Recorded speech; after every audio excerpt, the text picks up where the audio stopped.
Hey guys, StarCraft here, and I got my first return visits for on my interviews with Timothy Lim and Mark Pellegrini. Welcome back, guys.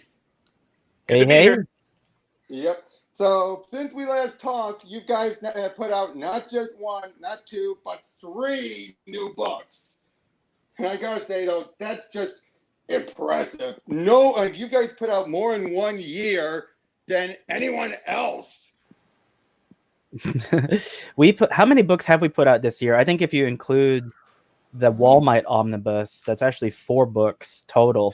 Yeah, let's see. There was Wall Knight 3, Kamen America 1, Kamen America 2, Black Ops 3. Yeah, that's 4 books, and you're drawing Black Ops 3 right now, and you'll have Black Ops 3 drawn by the end You of mean the year. So Kamen America 3? I'm sorry, Kamen America 3. So yeah, you'll have drawn 5 books this year and released 4 this year. Yep. Yeah. Yes, indeed. Stop that next year. Yeah, Kamen America 3. So believe it or not, we're actually going to launch the pre-order page probably within the week, but we should have that one ready to go by mid-January because I'm almost done. I only have about 16 pages left to draw on it. Oh, nice. So yeah, let's start with Wall Knight, your grand finale for Wall Knight with Magalorian. I gotta say, that's not what I was expecting from it. I mean that in a good way. I mean, were you always planning on, what came about with the ideas you came for? I mean, not besides Mandalorian, that was just obvious. But what did you always come up with Schmuck being the main villain and all that, and then the Epstein and all that being the bigger bad? Was that always part of your plan, or was that just stuff that came about as the year went on? No, I think that, my gosh, I don't even remember exactly the specifics of what happened. I think one of it was there was such a demand for a sequel. I think we actually intended on ending it with the second volume, but people were like, no, you got to do a third. And we said we would do a third only if there was a situation that presented itself where we thought, okay, this would be a good opportunity to do it. And I think that came with watching The Mandalorian because we liked it. And we just thought, okay, typically whenever we do parody, we do it in kind of the Mel Brooks model. How whenever Mel Brooks does a movie, it's kind of like, well, Blazing Saddles is like a parody of Westerns. Spaceballs is a parody of Star Wars. And so far with our series, you had the first one, which was a parody of like on anime in general. The second one was a parody of comic books. What now? Let's do Star Wars. And so we just thought, okay, like here's all these connections that we can put together with it. And we just rolled with it. Honestly, it came about pretty organically. We weren't planning on doing it. And we just thought, let's just have this go straight to Antarctic Press, see if they want to do it. They said yes. So our original Magalorian was a 32-page book. And then what happened was, with everything that's been happening in the world, they were postponed in terms of their delivery on it. So we asked them for permission. Can we just put this as part of the omnibus package and sell it? And they were very happy to do so. They said, I mean, by all means, I mean, we're in the middle of something affecting everyone. You might as well rake in as much money as you can. And so that's what happened with it. But honestly, as far as like how it came about, I don't have like a big story to tell, at least from my perspective. It's like, no, it just kind of dropped into our laps. Let's just do it while we can. Yeah, I think we were like throwing around some possible ideas for a little bit, because after we did Wall Knight First Term Part 2, we didn't really have anything set in stone for a third one. And one of the ones we were throwing around was the Goblin Slayer one, because you were reading Goblin Slayer and that was really popular at the time.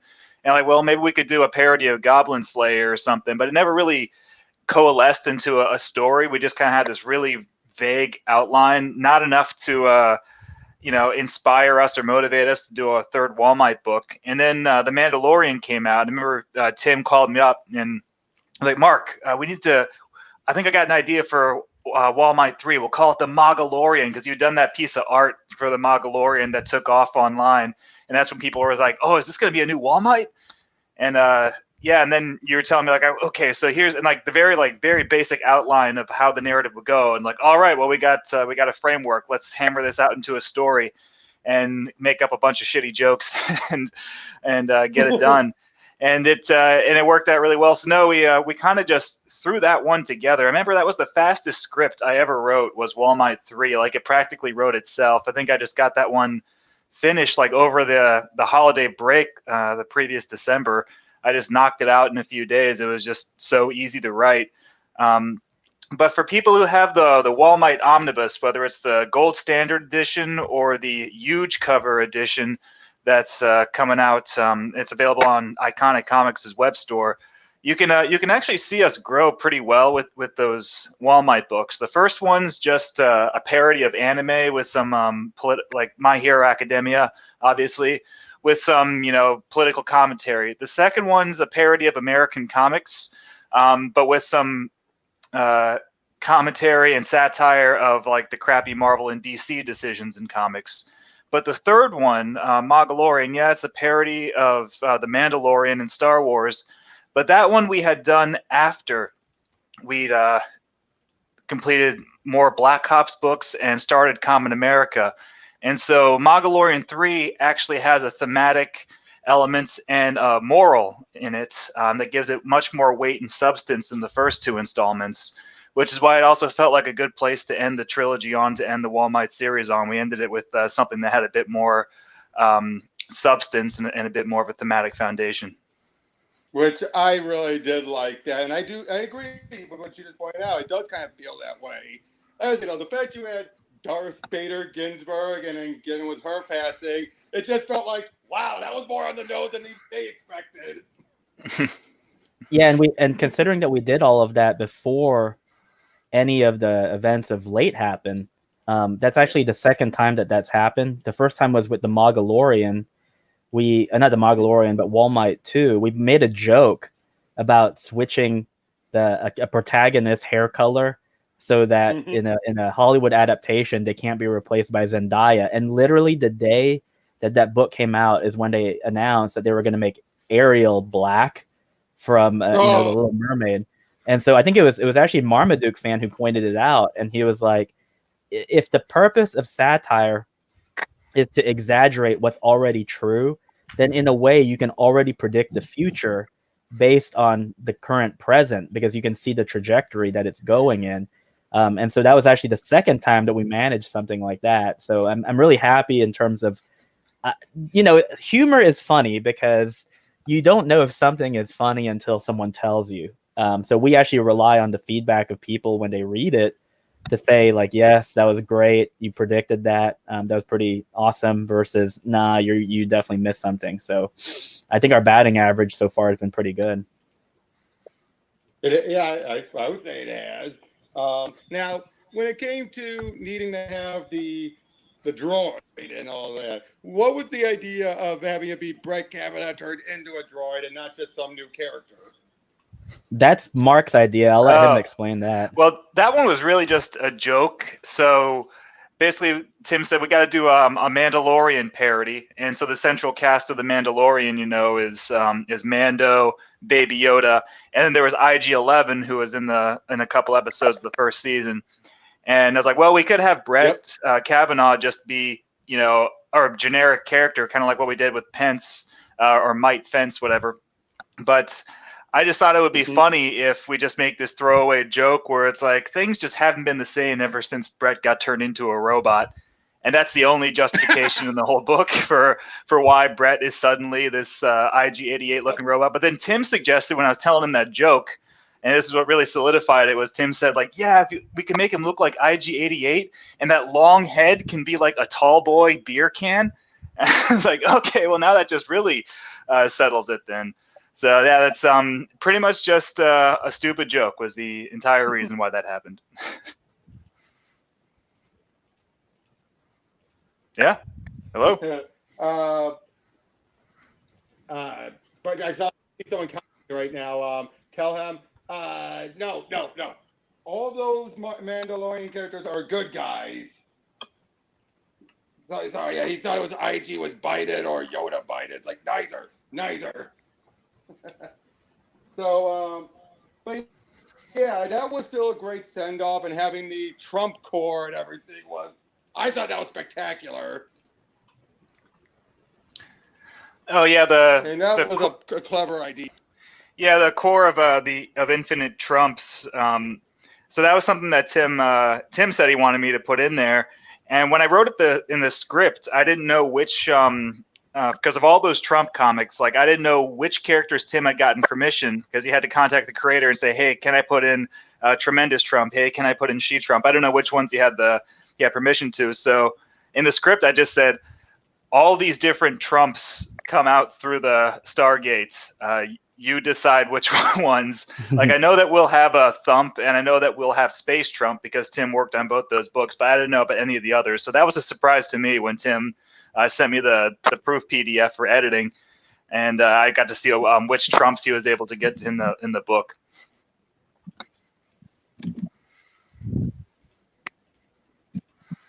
Hello? Yeah, you there? I'm here. I was waiting for Robert. So Yeah. Oh, I'm right here. Sorry, I'm sorry. I was just typing something out quickly. Sorry. It's okay. Did you guys hear me? Yeah, we can hear you. Yeah, sorry. Just had an idiot. Oh, hold on. I think there's a delay. Hold on. I'll be right back. Just 1 second. Okay. We will keep everything going. What's going on, Mark? Well, oh yeah, so I called you today. So for everybody listening, I'm getting started on Black Ops X Kamen America, which is Black Ops Volume 4, essentially, and it's going to be a crossover with Kamen America. If you've been reading our books for the past year, you knew this one was coming because the past 3 books and 4 books, once Kamen America 3 comes out, have a 4-part backup serial that all leads into Black Ops X Kamen America. So I'm going to get started on that. I actually called Tim up today and had a powwow with him on some plotting. And just FYI, Tim, I think I found a compromise for the thing we're trying to figure out with a certain character that once you get the page breakdowns, you can look it over. But I think it kind of gives us both what we want. I'm going to disagree. Yes, you are. You're always like, I'm going to veto this. You can't make me draw what I don't want to draw. Oh, there was you got me there. The other thing, too, is today. My gosh, you should have seen what I was doing today. I was shipping out the 40 boxes for the highest tier backers for Kamen America. That took up pretty much half the day. So I didn't actually get the drawing until maybe an hour ago. So those are the people who got the Kamen America and Kamen Comet tiers, right? Right. That has the original arts. Cool. Yep. Hey, Yep, like I said, I'm back now. So, yeah. But also I got to say, the fact you guys also did that Goblin Slayer with the Geo. Did you make it be Flotus just so you can give her something to do besides just, because she didn't do much since the first book? Is that why you made it be her, or was it just natural? No, yes and no. It was the fact that it was a side story, so we needed a character who was not present during the main story arc, and so that leaves her. Just for clarification, we didn't write that story. We came up with the general plot, but it was the SWC guys, the Mod Brothers, who did it. So if you look in their in the credit section, it actually lists them as the writers for that one. And all we did was we just made sure that it was coherent to what we wanted to convey with it. But we pretty much gave them carte blanche. And I think afterwards, once we got it back from them, I think we okayed it with no revisions whatsoever. No. In fact, when you sent me the proof PDF for Magalorian, I had absolutely 0 edits or recommendations, or that I couldn't even find a typo in it. That was like the most flawless PDF proof you ever sent me. Yeah, and it was, well, part of it's the fact that it's kind of a silly book. yeah, right. So, I mean, it was easy, plus it's a comedy. So obviously with comedies, it tends to be a little bit more forgiving. But all in all, I thought they did a pretty good job with it. I could not tell the difference really writing-wise. It flowed in pretty well. Well, that's good in a sense. It means that when we picked them to write it, we picked them because we felt like that their style would gel pretty well with what we're trying to convey. So the fact that I think a lot of people didn't even realize that is a good thing. Yeah, I mean, moving obviously on I to can. Black Ops Oh. 3. No, go on. It's okay. No, you can finish what you were saying. You finish what you were saying. Oh, no, I mean, I was just going to say real quick that, I mean, obviously as the writer, I can tell that they have a different style of humor from me. And in fact, the SWC guys on YouTube yesterday were talking about their experiences on Goblin Slayer, writing that story. And they joked that Mark Pellegrini is not funny, and that's become like their catchphrase. But basically, they admitted that their style of humor, the things they find funny, are very different from me and from mine. It was more that that backup story was consistent with the main story. One, because Tim drew both, so visually and aesthetically it's consistent. But the topics are the same. The continuity was the one thing that we really that was the only thing that Tim and I guided them on, was we just needed to make sure that the continuity of the backup matched the continuity of the main story. The tone and style of humor is different from what I would write, but they still wrote a really funny story. And in fact, the one line from that book that we get the most feedback on, people saying was the funniest joke, is from their backup story, the Goblin Slayer backup story, and not from the main story. So they did a fantastic job. People loved it. Yep. So with Black Ops Volume 3, for one, you finally came full and matched up with your art style from Kamen America, right down to Penelope's second redesign. Yeah, I mean, she's only been redesigned once. Between volumes 1 and 2, she didn't go through any drastic changes. But what happened was, and long story short, because of where my background is from, I come from merchandising. I never really developed a style on my own. So the last 4 years has kind of been me trying to come up with something that can really translate well, so that people, when they see it, they say, "Oh, that's Tim. I can tell that he drew that." So what happened was, I don't think I actually got that solidified until we started working on Kamen America. And after I felt very comfortable doing it, I just said, okay, I think this is the style I'm going to go with. That's a signature style from now on. So that necessitated a change in terms of how Penelope looked like in Black Ops 3. And what I'm happy about is, I'm happy that some people seem to be pretty receptive of it. They didn't really question it or thought it was bad or say, hey, how come she kind of looks different than how she looked before? Most people accepted it as is. So I was really happy that people liked it. I mean, that's her kind of default look from at least this point moving forward. So I'm really happy that we executed it pretty well without, no grievances or people saying that it was unrealistic or whatever. I think what helped is that she had much more youth in this one compared to the first 2 volumes. Do you say she had more youth, or she had more to do? No, it was seen more. She was seen more. Sorry. Yeah, I mean, we kind of evolved her as a character. At first, she was just she only had like 2 panels in the first book. In the second one, it was implied that she was their de facto translator because she can communicate with them. And then by the time we get to volume 3, she's already had a year's worth of some spec ops training. She's not like a badass, so to speak. She's basically just a country girl who grew up in a military family, but we made sure to give her a little bit more an active role. She's a support as far as like her ability to follow the animals around. She can kill if she needs to, but we made sure to also give her her flaws too. I mean, even at the end, you saw how basically she was just a sitting duck until USAG arrived on the scene to bail her out. Yeah, we kind of introduced her as a main character gradually. Like Tim said, she was only in like a couple panels in the first issue, the first volume. But in volume 2, so here's the thing for anybody listening, you're like, I don't remember Penelope doing anything in volume 2, Hair Trigger. That depends on whether you got the campaign version or the retail version. Because in the campaign version, there's a third story that's about Penelope, and it's her first Black Ops assignment.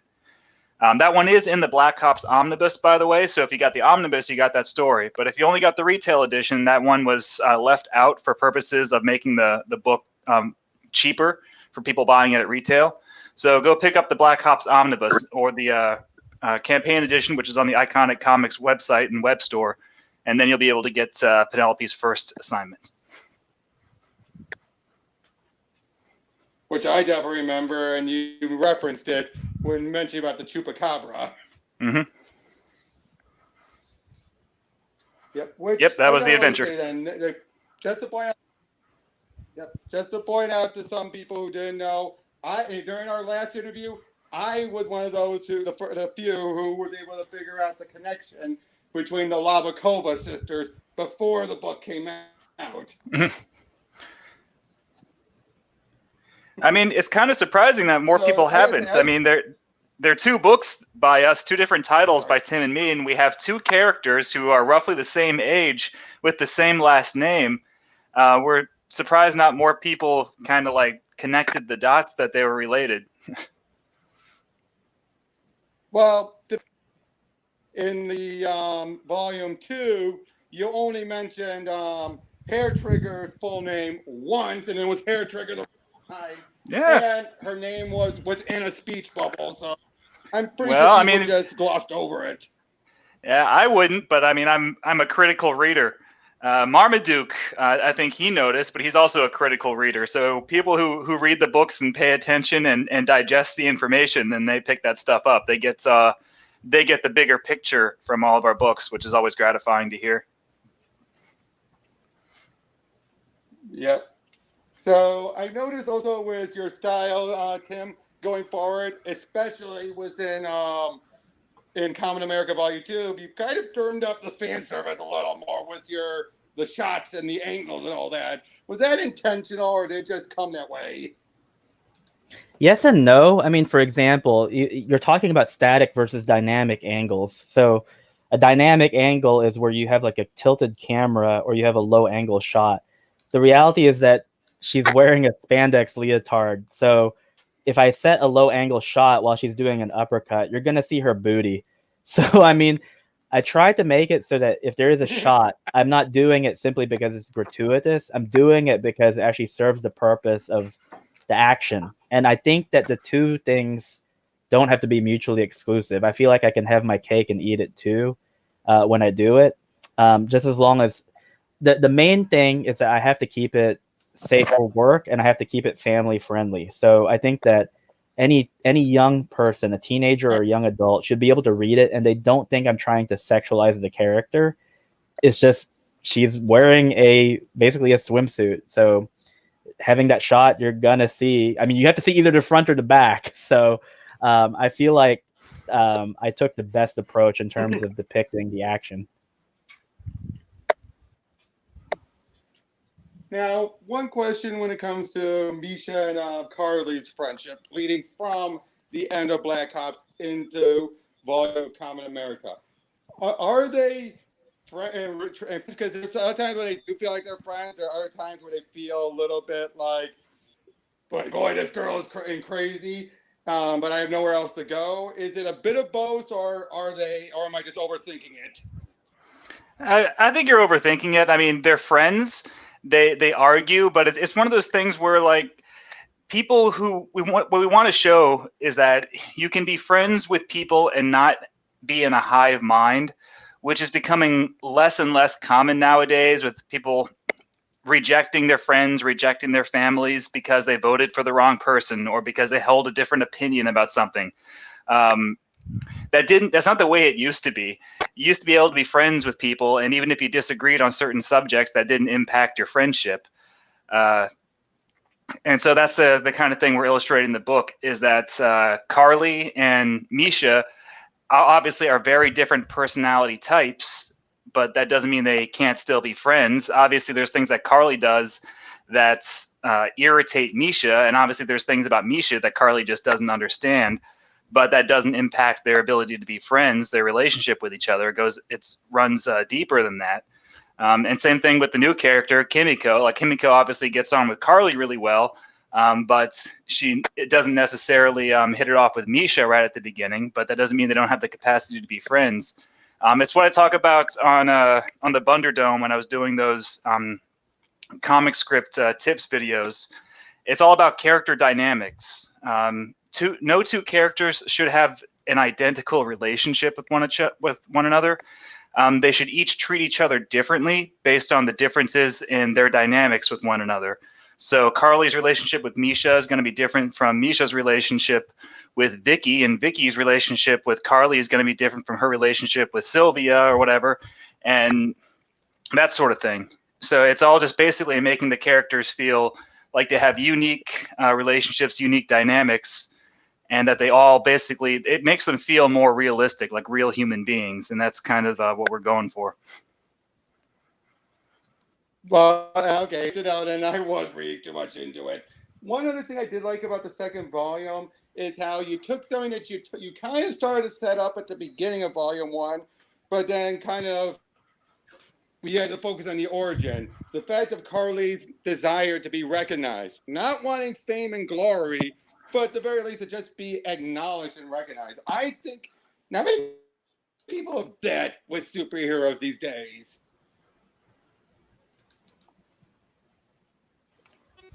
I don't know if Tim wanted to answer that. I didn't even hear. I didn't even catch the last part. Oh, okay. I heard something about recognition from superheroes these days. Oh, okay. Yeah, no, I think I heard the gist of the question. Yeah, you've been kind of cutting in and out, Robert, but we've been getting the gist of your questions. What? Yeah, it's like it's like roboting. I'm sorry if my. Yeah, you're cutting out. I don't even hear him at all. Yeah. So what did he say, Mark? I think he asked. He was talking in regards to Carly in Volume 1, how she basically gets rejected by Lansky, or she rejects Lansky. They kind of both have their own side of that story. But then in Volume 2, it's kind of crushing her, how she wants recognition, but she doesn't want fame. She just wants to be appreciated. And we try to make that distinction in Volume 2 about her character. She's not. It's not vanity. It's not pride. She doesn't want to be lavished with attention and riches. But it's that part of every human being where when you do good, you want to be appreciated for it. You want gratitude, but that's not why you're supposed to do good. And that's one of the thematic elements in Kamen America Volume 2. Yeah, and it goes back to that. It's a statement that we did not invent. We made sure to give the credit. It's actually something, it's accredited to John Henry Newman. He came up with the phrase, virtue is its own reward, which I remember I've been hearing that as a kid forever. And it's the idea that you should always do a good deed, even when no one's watching, because it's inherently good. And I think that it's a fault that a lot of us have, which is you do good, but in a way you want the back pat that comes with it. I think that's just part of the human condition. And she has to learn that there are just sometimes in life where you will do a good deed, and at the time you might not think much of it because it comes inherent to you. But then you realize that it had a profound effect on someone else, which I'm not going to spoil it, but it actually has a very dramatic moment in the second volume, which we tied into the first. Now, the question that we've been getting is, did you plan that? And the answer is yes. If you look in the first volume, it's a really quick, fleeting panel where Vicky at the very end is holding a gold envelope. And I made sure to make it gold or yellow on purpose. And she's like, hey, I think you have some really, really important mail here, including one from, oh, whoops, what's this? And if you look really closely, especially on the digital version, you can actually see where it's coming from. So that was a tell that we had set up in Volume 1 for a payoff in Volume 2. Now in Volume 3, I don't want to spoil it, but we have another payoff that someone who's really, really, really astute and has been paying attention will be able to pick up on. But you'll just have to wait about 50 days to see where that's going to turn up. I just looked back at the at that what you just mentioned about. Oh man, I didn't even notice that. So I take it since the first volume, you planned on that all lady being Miss Wormwood. Yes, and believe it or not, we were actually going to have her be revealed in that first volume, but we didn't have the space to do it in. So what people might not know is that we didn't expect Common America to be bigger than it turned out. Honestly, we thought that it would just be pretty mediocre in terms of the reception to it. So we wanted to keep a lean book. So we said, okay, we can try to go all in and make this about 72 pages, but we were like, yeah, people, our reception to crowdfunding has been, it's been good in terms of us being able to at least make back what we invested into it, but not gangbusters. So we just said, why don't we just keep it lean at like 48 pages? So volume 1 is a whole lot shorter than volume 2 based on that premise. And so Mark was the one who said, let's just cut that out and let's save it. If it takes off, then we'll put it as volume 2's big reveal. And obviously, long story short, it turned out to be more successful than we imagined. And so luckily we had that ace up our sleeve. Yeah, we actually plan all of our story arcs out in advance. The one exception was the Wall Might trilogy, because those were like screwball comedies. They didn't really need to be planned out.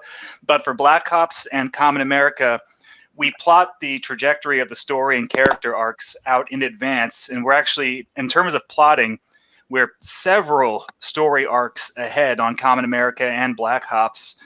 So we put these things in there on purpose that will set up certain story and character elements that will happen later, sometimes 2 or 3 issues later.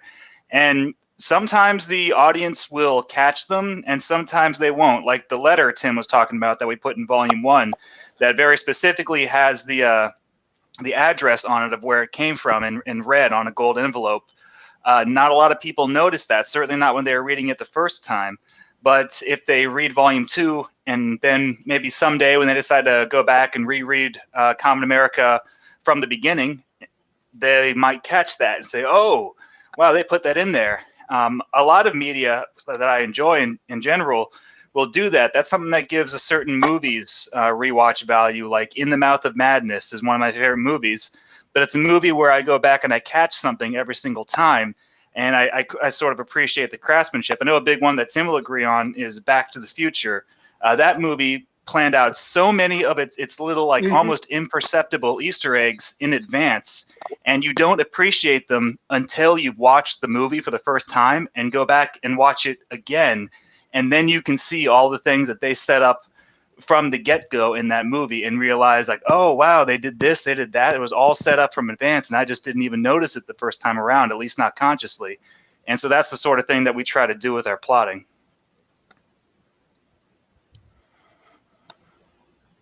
Is Robert nice. there? Very, very nice. So I'm right here. Sorry, I don't know what's with my phone connection, but now just to make this clear, in the case of all these 3 main commons of the Common Corps, they all have abilities, but Common UN, Sylvia, hers is artificial. Is that correct? So her abilities are in her what we call the Unity armor. I don't want to go into too much detail about it, but it was developed by Lansky and Schultz. They obviously have a little bit of funding to help with it, so she doesn't have any abilities on her own. So that's something. So Sylvia is a character that's going to be explored more in Common America 3. In Common America 2, people who've read it, she's just basically introduced in that one, and we get the gist of where she came from and what her relationship with Carly and Vicky and Siggy and others are. But she's going to come into her own as a character more in Volume 3, and you'll see, how that turns out. Especially, not just her personality and her relationships, but also what she can do with that armor. So it's one of those things where, again, we plowed that out. We need to introduce the character, but she wasn't necessarily the driving focus of Volume 2. We just needed to set her up so that in Volume 3 we could explore her. All right. Well, also Vermilion Masquerade.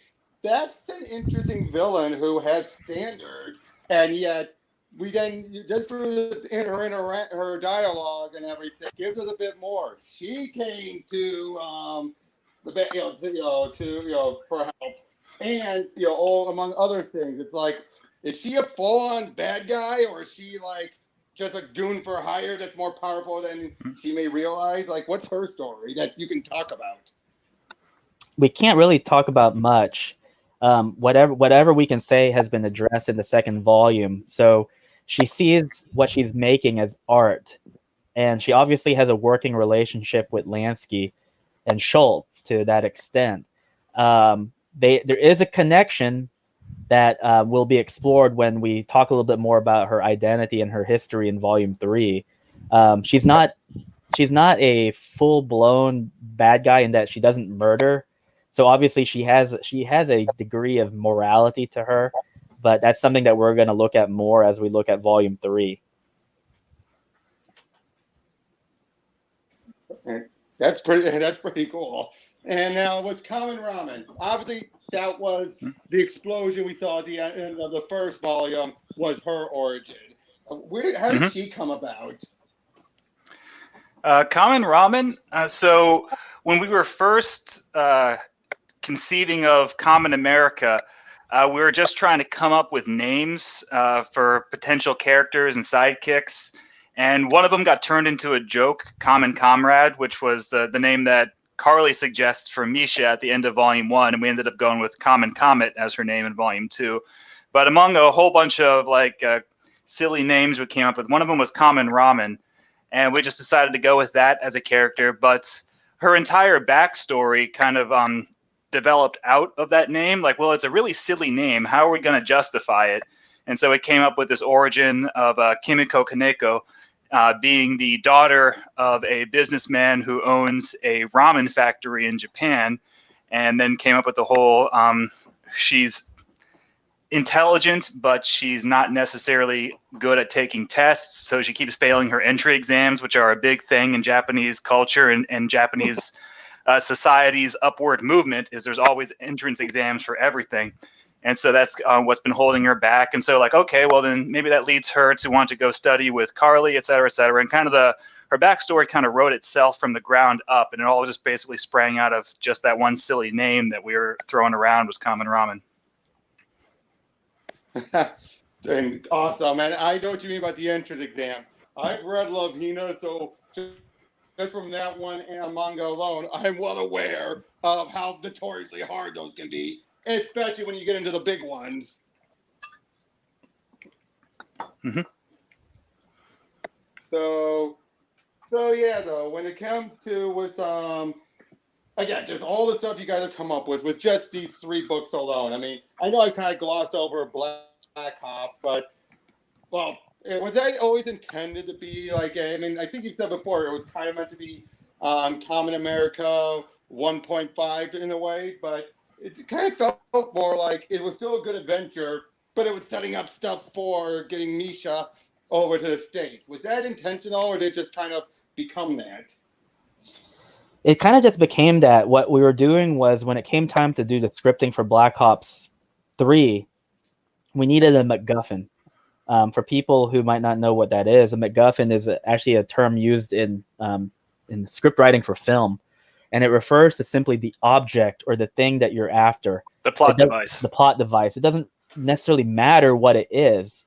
It just has to be something that they're all going after. And so keeping this thematic element of the 2 books are connected. What is the MacGuffin going to be? And I remember we were actually doing a show in Fayetteville in January of this year, and we were in our hotel room, and it's like, okay, what do we come up with? And I remember I woke up because I was thinking about it all night, and then I woke up, I had breakfast, and as I was having breakfast, I thought about it, and I told Mark, I said, I think I know what the MacGuffin is. It's not a thing, it's a person. We're going to introduce Misha into the Black Ops universe as being a human affected by the Chimeratons. So we show that in the universe of Black Ops, where radiation is the catalyst for why certain animals are the way they are. And we've already introduced one other human, which is Apex Moth. He's essentially our Mothman of urban legend. Why don't we introduce Misha and have it be as an excuse to get her stateside? Because we need a way to have it so that she makes it from the from the Kamen America universe to the Black Ops one. So that was just something that kind of fell into our lap because we needed something to kind of develop the world a little bit more. And one of the things that we wanted to do, and especially during the scripting process, was that if you don't read Kamen America, you can read Black Ops by itself and not miss anything, there isn't going to be any like total like lost episode of Black Ops. If you're trying to, you can read 1, 2, 3, and you'll get a coherent story. So we deliberately wrote Misha into Volume 3, and the way we implemented her was that you could replace her with a generic character, and it wouldn't impact the plot of Black Ops or the readability of Black Ops. It's just sort of an extra thing that ties into Kamen America. Specifically, we also kind of tailored a lot of the dialogue. The way the characters react and talk about Misha is different tonally than how they would talk in Kamen America. Like there's a part of the end where they refer to her specifically as a pyrokinetic, like this actual supernatural phenomenon, which is a thing that we tackle in the Black Ops book, but not so much the Kamen America book, which is more superheroics. So we tailored it to fit the Black Ops universe and also be something that does not impact negatively the readability of Black Ops on its own. But if you read both titles, Black Ops and Kamen America, obviously you get the bigger picture because it's a shared universe. Ah, gotcha. Now, Commando G or Command Dog, that I love the little dog. So you have two special animals and two normal animals that are just either enhanced or just very well trained. Was that also intentional or what?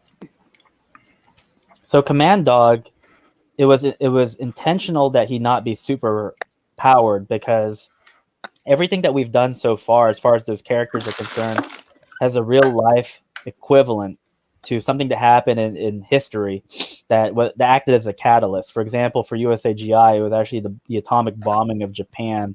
For Patriot, it was the Fukushima reactor meltdown. Now, there hasn't been any other thing that's happened as of late to justify any mutation on Command Dog's part, but we decided that the historical event that we allude to with him is actually the takedown of not Kamin Soleimani, but is it Abu Baghdadi? He was I think so. Yeah, Baghdadi. Yeah, Baghdadi was the leader of ISIS, and he was taken down by U.S. troops. And if you remember in the story of what happened to him, he actually ran into a cave with children, and then he detonated some explosives. Now, obviously, we have a cleaner version of what transpired. He just goes into the cave himself. But I mean, just from his visual look and the circumstances around it, it's clear as to who we're referencing. And part of that story was that you had the hero dog Conan. So we actually had to change Command Dog's look to reflect real world events. And Command Dog was actually a gift to us by Josh the animator. He had originally envisioned this dog to be a Saint Bernard, but because we base everything on in terms of real life events, we wanted to make sure that the breed was correct as well. And one thing we decided, or at least Mark did, was it would be better from a storytelling perspective to have a dog who was special in the sense that they were very qualified, but they were not radioactive, and they were not kind of the result of something that happened that was going to gift him. He's just naturally talented as far as a dog can go. We figured that'll make for better storytelling in the future. We also, just for the sake of variety, we don't want every single character to be. So we have this we call it cryptid catalyst radiation, and the particle is chimeratons, and that's one of our plot devices, and that's what creates cryptids in our universe. In Black Ops, that's the particle that created USAGI, the particle that created the Tatzel worm, the particle that created Patrioter. But we can't just have every single character in the book be created by the same particle. It gets kind of boring and repetitive. So we wanted to introduce some Black Ops agents who came from different origins, like Rigger Tortoise, who is just a regular turtle that's been enhanced with millions of dollars of technology, and then Command Dog, who's just a very well-trained dog. It introduces more variety into the cast of characters. All right. Now, at the end of Black Ops, Agent West is killed, and you also had a dedication to a Father West at the end. Did that coincide at all? Was that part of the reason why? or was that you wanted to make sure there's someone who got killed and it just happened to happen around that time? So we actually never came up with a name for the agent. I think our original script actually had him have a different name, but this has been a really strange year. I don't know how many people in the chat or even you yourself are religious at all. I always feel like any blessings you have in life, it's always countermeasured by something that keeps you humble, at least as far as I'm concerned. And book wise, this has been our most profitable year as far as getting our work out there in production and having some sense of recognition for it, which we're very grateful for. But we've had me personally, I've had several personal tragedies this year. I think a lot of people have, but I have 5 rabbits, and 4 out of the 5 passed away this year, and all of them were various ages. But for some reason, the first one had passed away due to she was old, but she was suffering from a vestibular disorder that at that age it can be fatal. Kind of like how if you or I were to fall down right now, it would be fine. But if you're 80 years old and you fall down, there's a high likelihood you're going to injure yourself. Either you break your hip or you damage something internally or something of that nature. And then our second rabbit, he had recurring tumors, several sarcomas. And so we decided for his recent one, we wanted to do a more invasive surgery to see if we could get it all out. But he passed away in surgery because he was an older rabbit. And then our third rabbit, who was actually our first, he passed away due to age, because he's technically our second oldest one. So he died peacefully not in his sleep, but he went away really quickly. We didn't have to put any of them down. And my childhood priest, who was also my confessor, he passed away earlier this year. And so I just thought that as far as a naming convention went, I just thought that the name Wes sounded good. So you have a really keen eye, because that was at the very bottom of the dedication on the back page. So that came about very late into it. Honestly, I don't think Mark would have objected to the naming convention that we used, but I just figured, like, I have an opportunity here to dedicate the book to someone kind of close to our family. So we just took the opportunity to do that. I'm sorry for your losses, Tim. It's okay. It happens. It's life. I don't grow despondent. Like I said, in a way, I think it keeps me humble, because, like I said, it's thanks to the dedication of our readership, we have done very, very well. But on the other hand, I know it's been a rough year for a lot of people. I know a lot of people have suffered monetarily because of a lot of the looniness that's been happening around the world. So the hit that I took was very personal to me. And it just reinforced this idea of, you got to stay the course. You got to work on it. There's only so much that you can do in a day. Make the best use of that time as possible. And for me, if that means working, and if that means using my time and talent to making a book, then that's what I'm going to do. All right. Well, this was going to be a short interview, so I think it's about time we start wrapping things up.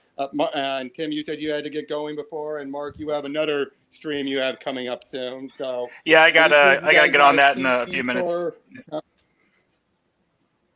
Yep. So, do you guys want to tease before you leave on Kamen America Volume 3 or Black Ops 4 or anything?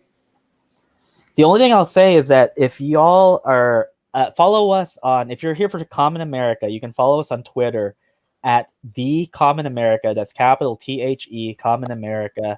That is the only official one if you just want the news for it. You can also follow me on Instagram at Kamen America or at Ninja Inc. That's actually my all-purpose Instagram account if you want to see all the artwork and stuff that is outside of Kamen America. That's fine. We will be opening the pre-order or the pre-launch page for Kamen America 3 sometime within the next week. I already have all the cover art for it, so that's ready to go, so we can tease that out. And we are set to go. I think if I pull up my calendar here, obviously nothing going on in December. We want to give our fulfillment a break as far as shipping is concerned. But I think we are set to go on January the 20th, which is a Wednesday. So I will have the book completely finished by then. I only have 16 more pages left to go.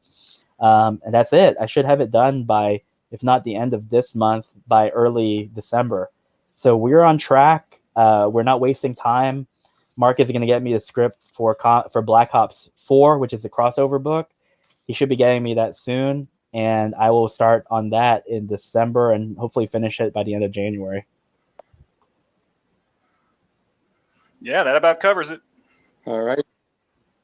All right. Hey, if you guys are able to get things going by January on filming or all that stuff, hey, maybe I could get in by my birthday, January 10th, or is that too soon? Yeah, absolutely. All right. Well, thank you guys again for stopping by. Sorry for my audio and connection issues, but I really wanted to talk about all this stuff. So, Well, thank you for having again. us on. Like I said before we started the stream, if you re-listen to it, I think you can hear some of those audio problems because it was like cutting in and out. But I think overall we kind of got the gist of what you were asking. So hopefully we answered the questions that you had and that the audience had too. Yeah, thanks for having us on. Oh, definitely, definitely. Again, yep. Well, take care, everyone. And once again, thank you guys for coming. And we'll see you all on the next one. See ya.